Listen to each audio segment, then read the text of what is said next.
Stranger Things Season 5. Let's review it.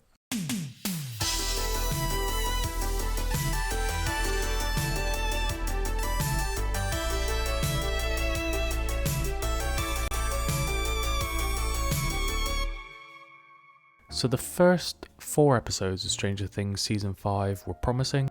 It was slow to get back into it and to start caring about these characters again. I found it quite difficult at some points compared to the previous season. I rewatched a few episodes of Season 4 recently, and it was so much easier and quicker to connect and feel emotionally invested in these characters and their struggles. That might be because they were in high school and it was a lot easier, where now they're in a type of situation where things are not as bright and cheerful, everything is kind of gloomy and apocalyptic, so maybe that might have something to do with it.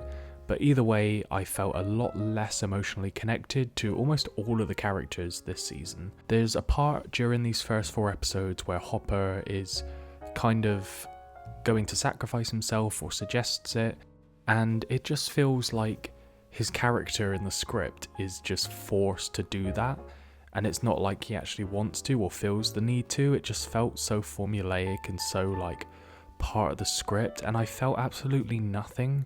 It just was really disappointing, and yeah, that was a bit of a letdown. But I think overall these first 4 episodes were actually good, and especially when you compare them to the 4 episodes in the middle of the season. So overall, these first 4 episodes were good. I actually really enjoyed and found really surprising and shocking with Will, with him gaining powers and things like this. That was really interesting and fascinating. Holly and Derek were given a lot of screen time this season, and Holly, it needs to be said that she seems like a really good actress. But even that being said, I feel that these 2 characters are given so much screen time compared to all the other characters we've spent 4 or 5 seasons building up and wanting to like and care about, and I felt that was really big negative about this season. Derek was really hit and miss for me. Sometimes I found him funny or a little bit interesting, but most of the time he just seemed really difficult to read. I couldn't understand what he was thinking or feeling. He just seemed very plain in his facial expressions and didn't really appeal to me much as a character. So the next 4 episodes were feeling quite formulaic, very rinse and repeat. It was here's the plan and then explaining the plan and then coming to some realization of how they suddenly do something unrelated and then realize what the next plan is, what the next big idea is, and you constantly have Holly running back and forth, being captured, then taken, then captured, and it just felt so rinse and repeat and formulaic and tiresome, and these 4 episodes just were not that enjoyable, and that really brought the score of this whole season in total down for me.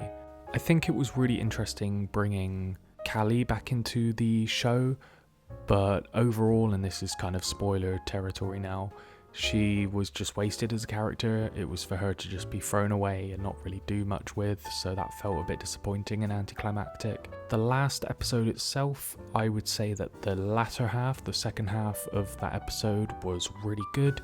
It was really moving, emotional, it was satisfying.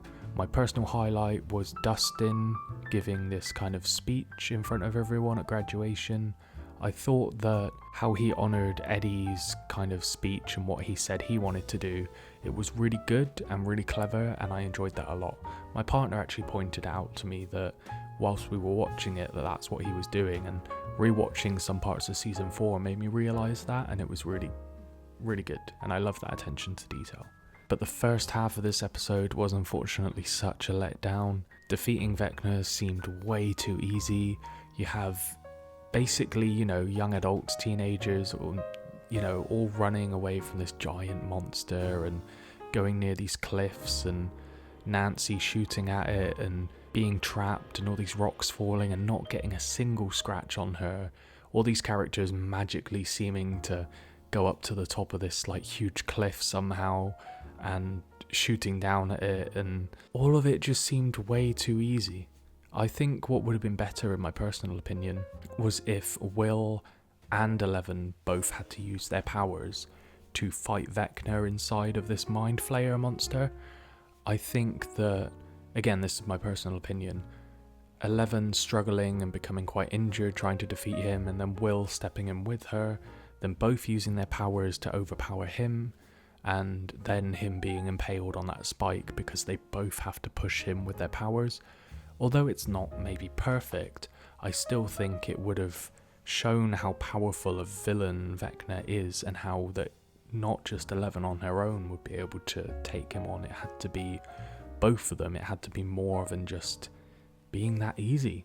I did like that Joyce got the final blow on Vecna and said, like, you know, you screwed with the wrong family kind of thing, and that was satisfying. But apart from that, you know, this huge build up, all these seasons for him to just seemingly be very, very easily taken out with seemingly no casualties, no injuries, not that much difficulty, was just, you know, disappointing, ultimately.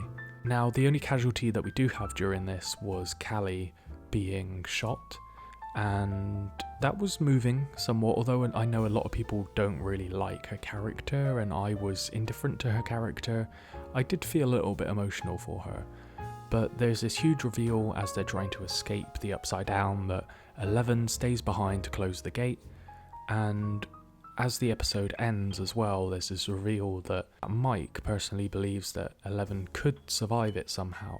Now, I don't know how Mike would have known that potentially Callie got shot and had a conversation with Elle and her specific wording. You could argue that Hopper passed that information on to Mike, but I don't know how that conversation would go. They wouldn't have shown that, so that's just speculation. You also had those amplifiers on, like suppressing her powers, so could 11 even have closed the gate if she didn't have access to her powers? Some people say that Callie was the one making it as like an illusion, but it all seems a little bit confusing and I'm not quite sure what to think. I think personally, Callie died when she got shot.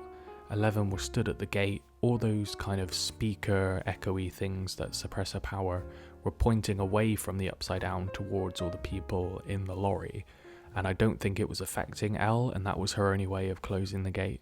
So personally, I do think that that was her sacrifice and the end of her story, although it is nice to believe that potentially that she's out there living free and all that. And I guess you could also interpret that as Mike's coping mechanism with dealing with that loss, so I do understand that, and that was a very emotional moment, him revealing that. And you know, me and my partner, when we were watching this, we got quite emotional as well, and they were putting all those books back at the end of their D&D game, and then playing that D&D game as well was very nostalgic.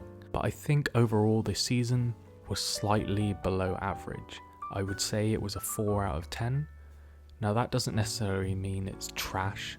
5 for me is average good, 4 is just slightly disappointing, so that's not the end of the world. That doesn't mean that it's absolutely trash, but considering that the latter half of the final episode was what was good, and maybe the last episode of the first 4, there's so much seemingly like filler running around, back and forth repetitiveness, that I don't think it would be very easy to rewatch this season and have much enjoyment in that compared to like previous seasons. So overall, I feel quite mixed on this season and slightly disappointed, but I'm curious if my thoughts on it will change further down the line. What did you guys think of it? I'm curious if you guys would put anything in the comments about what you thought of it. You know, if it's the same opinion, very different, you know, let's have that discussion.